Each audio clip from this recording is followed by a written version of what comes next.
President Biden spoke on the phone today with Russian President Vladimir Putin and warned that invading Ukraine would cause, quote, widespread human suffering and bring swift and severe costs for Russia. Michael George has the latest.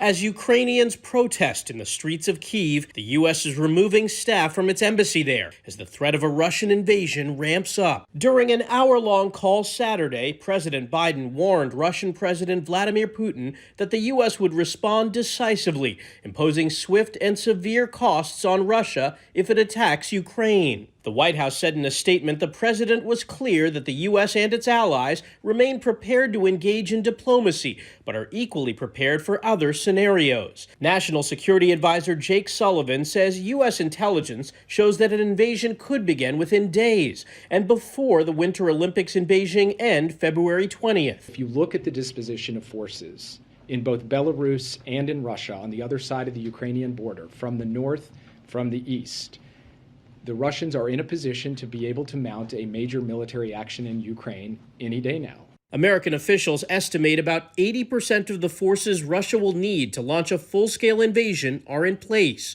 and the rest are en route. Ukraine's president says his country is on edge. The best friend for enemies, that is panic in our country.